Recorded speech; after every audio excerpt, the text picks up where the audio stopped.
Shalom peuple de Dieu, je vous salue au nom de Jésus-Christ de Nazareth. De partout où vous me suivez, soyez bénis, richement bénis. Merci encore une fois de plus de me recevoir chez vous. Aujourd'hui, vous n'allez pas regretter de me regarder parce que nous allons aborder un point très important.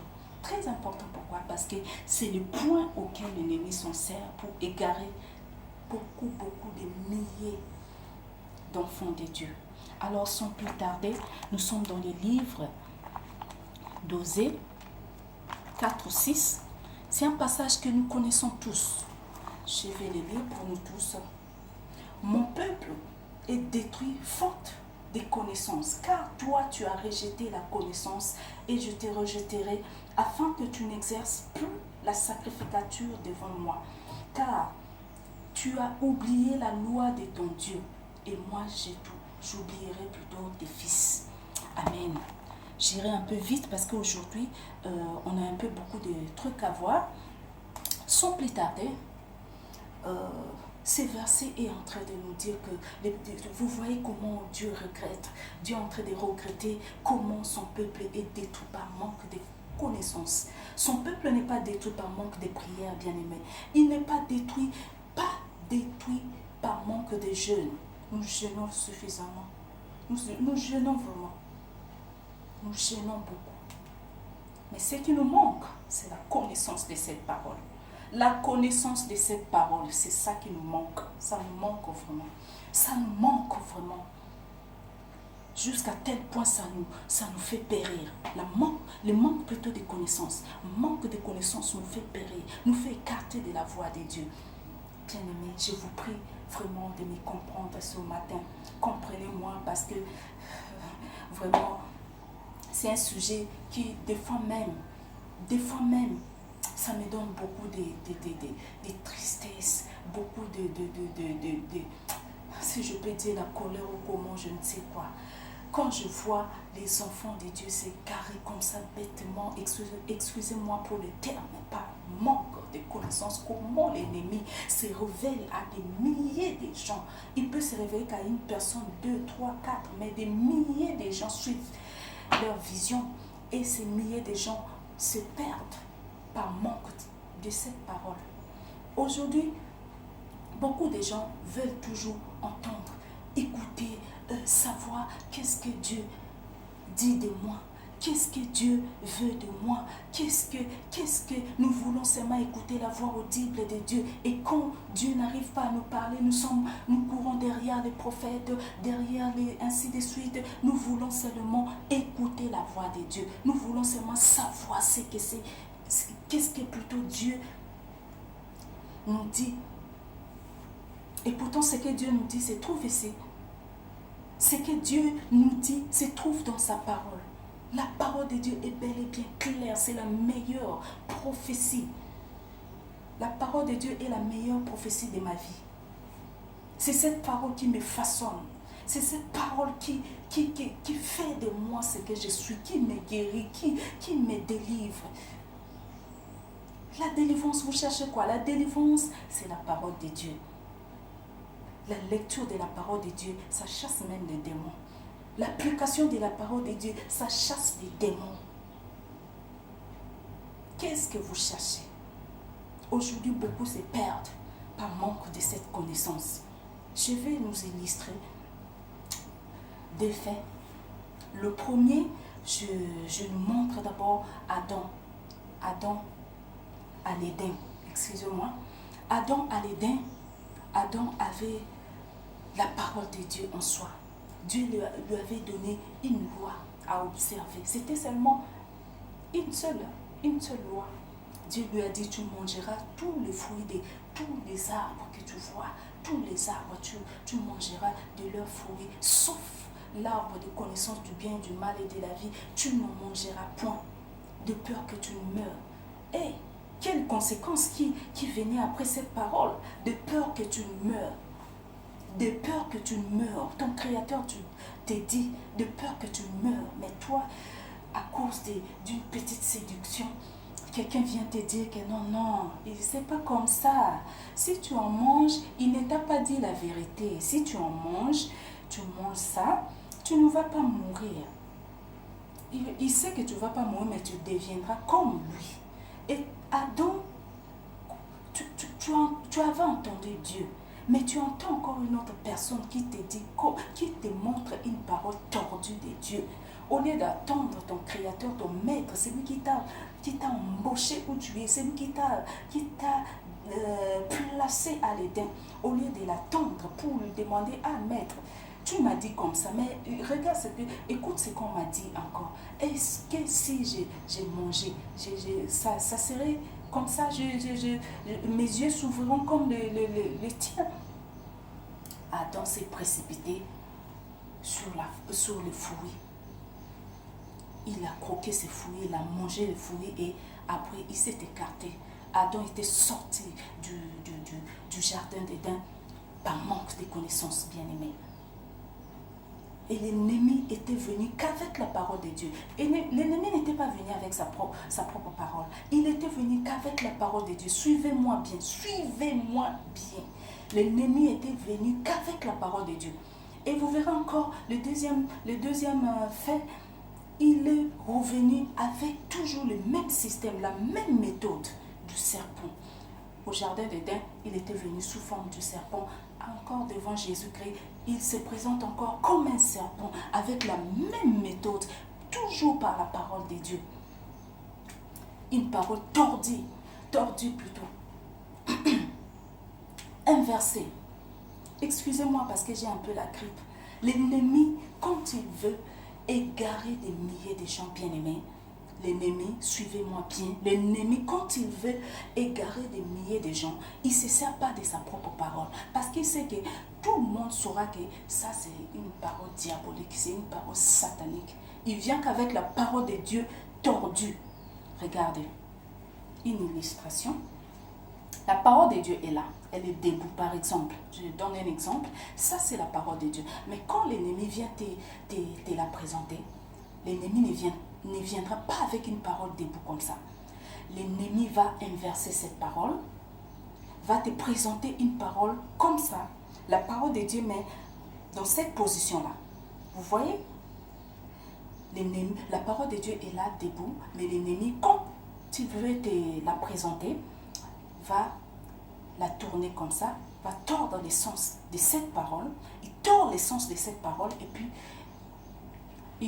il te la présente comme ça. Il te donne la parole de Dieu en cette position-là. L'ennemi te donne la parole de Dieu en cette position-là. Alors, ça, ce sont des ruses de l'ennemi. Pour ceux qui sont ignorants. Ils se servent de l'ignorance des gens. Ils se servent plutôt de l'ignorance des gens pour égarer des milliers de gens. Alors, il est venu, comme je disais, avec la même méthode devant Jésus-Christ de Nazareth. Jésus qui sortait de la présence de Dieu après 40 jours. Il n'a pas eu peur de tous les moments de prière et de jeûne de Jésus pour venir les tenter, pour l'apporter encore cette même parole. Il vient. Il sait que la parole est comme ça. Il vient avec la parole. Il vient, dès qu'il arrive devant Jésus, il fait la parole comme ça. Mais toi, tu es fils de Dieu. Prends seulement cette pierre-là, tu transformes ça, ça devient le pain, et puis tu manges. Jésus lui répond, il faut avoir la connaissance. Il faut avoir la connaissance, bien aimé, je vous prie, et faites un effort de connaître la parole de Dieu. Quand vous connaissez la parole de Dieu, l'ennemi ne peut pas jouer ce genre de jeu auprès de vous. Mais quand vous êtes ignorant, c'est une porte qui est ouverte pour qu'il puisse saboter même la présence de Dieu qui est en vous. Il avait saboté la présence de Dieu qui était en Adam au jardin d'Éden. Il est venu encore avec les mêmes ruses pour saboter la présence de Dieu que Jésus-Christ portait après 40 jours, 40 nuits. Il était venu pour saboter tous les moments de jeûne et prière de Jésus. Donc si Jésus n'avait pas la connaissance de la parole de Dieu, je vous dis, dans le vrai, si Jésus n'avait pas la connaissance de la parole de Dieu, Jésus allait être religieux. Parce que Jésus allait constater, oh, c'est vrai, j'ai faim, je prends la parole, je transforme ça en pain, je mange. Oh, je peux aussi me jeter comme ça, oui, je peux me jeter parce que les anges seront là pour m'accueillir. Vous voyez? Oui, je peux l'adorer pour que tous ces mondes me reviennent. Jésus pouvait faire ça. Et si Jésus le faisait, Jésus allait directement être un religieux. Et c'est le but de l'ennemi. L'ennemi veut nous rendre des religieux bien-aimés. L'ennemi veut que vous et moi soyons des religieux. Que nous soyons des religieux. C'est ça le but de l'ennemi. L'ennemi ne veut pas que tu sois libre en Jésus-Christ. Que tu vives ta vie aisément, librement en Christ. Non. Il veut seulement que certains soient comme des esclaves, des religieux. Vraiment, les mots me manquent. L'ennemi veut que nous soyons des religieux. Or, tous les religieux sont loin de Dieu. Ils se sont déjà écartés de la voie de Dieu parce qu'ils font des choses selon la volonté de Satan et non de la volonté de Dieu. Il a tenté Jésus avec des paroles inversées, ces paroles tordues. Il a présenté Jésus-Christ, la parole de Dieu tordue.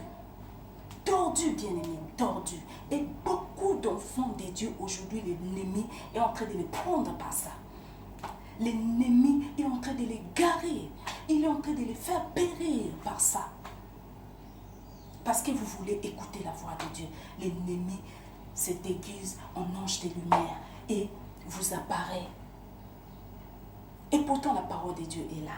En compagnie du Saint-Esprit, je ne sais pas pourquoi je chercherai une prophétie pendant que cette prophétie, cette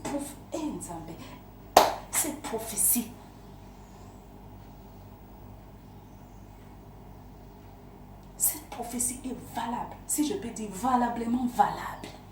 Cette prophétie est valablement valable. Elle n'expire jamais. C'est une prophétie qui durera pour toujours tant que nous sommes sur cette terre. La prophétie de Jésus est là. Toute sa parole est là. Qu'est-ce que vous voulez écouter? Comme vous voulez beaucoup écouter. C'est pour cela qu'on est en train de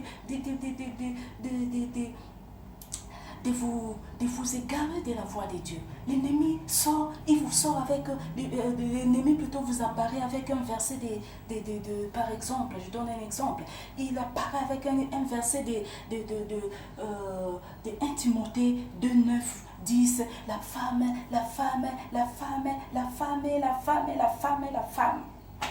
Je parlerai de ça très prochainement, bien aimé. Je parlerai de ça. Parce que beaucoup de gens s'égarent aussi à cause de ça. Les gens sont incapables. Vous voyez maintenant, à notre époque, nous sommes incapables de montrer au Satan. Nous sommes maintenant comme Adam au jardin d'Éden. Nous sommes vraiment comme Adam au jardin d'Éden. Au lieu que nous reflétions Christ. Christ a été le modèle parfait pour nous.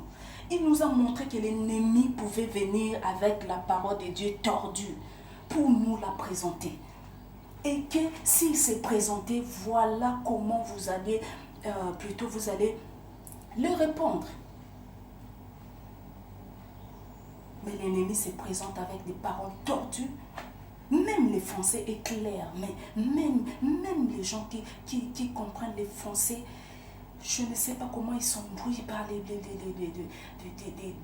verbes conjugués, je ne sais. Vraiment, bien aimé, excusez-moi.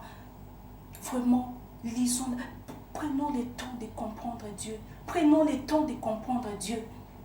Tu te connais seulement avec une personne, une amie, ou bien un copain, ou bien qui, 2 semaines, 1 semaine, mais tu connais tout de la personne. Mais pourquoi pas ton Créateur? Pourquoi pas celui que tu pries? Pourquoi pas celui que tu adores? Pourquoi tu ne cherches pas à les comprendre, à les connaître dans la profondeur? Pourquoi pas? Tu arrives au boulot, 1 semaine, 2 semaines, tu fais tous les efforts possibles pour connaître, comprendre qui est qui fait quoi. Tu as toutes ces capacités, mais tu es en Jésus-Christ, tu ne connais même pas Jésus, tu ne connais même pas la parole de Dieu qui peut te sortir de la mauvaise prophétie. Tu ne connais pas. Vous voyez comment les gens s'égarent. Vous voyez comment beaucoup d'enfants de Dieu s'égarent. Excusez-moi pour le temps que je suis en train d'utiliser pour ce message, parce que vraiment, ça me met sur les nerfs quand je vois comment beaucoup d'enfants de Dieu s'égarent à cause des fausses prophéties. Je vous ai bien dit que l'ennemi Quand il veut égarer des milliers de gens, il n'utilise pas sa propre parole. Il vient qu'avec la parole de Dieu tordue. Une parole qui était debout mais qui lui inverse pour vous la présenter.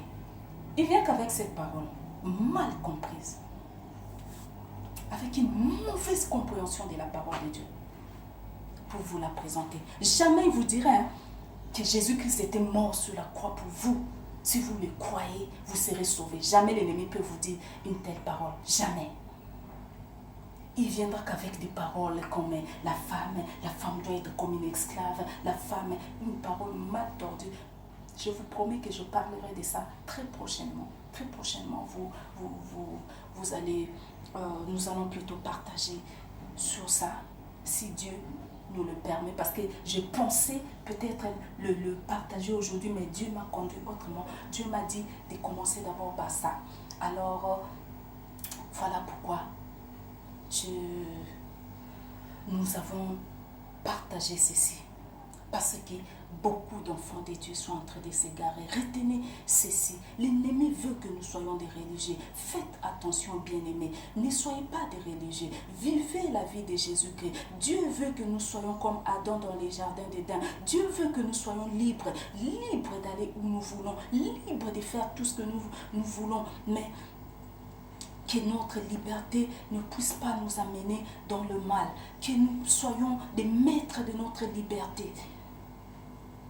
Dieu veut que nous soyons vraiment libres. Il a créé tout ce monde pour nous enfants de Dieu. Ce n'était pas pour les diables.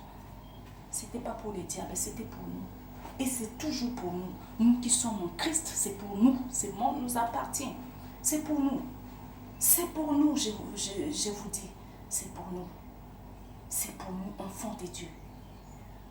Alors pour aujourd'hui, nous nous arrêtons par là. Que Dieu vous bénisse. Si vous avez aimé ce petit partage, alors n'hésitez pas de les partager à vos amis. Et si cela vous plaît aussi, je vous prie de vous abonner sur cette chaîne pour ne pas rater peut-être d'autres publications et nous suivre. Alors, à très bientôt. Que Dieu vous bénisse. Bye bye.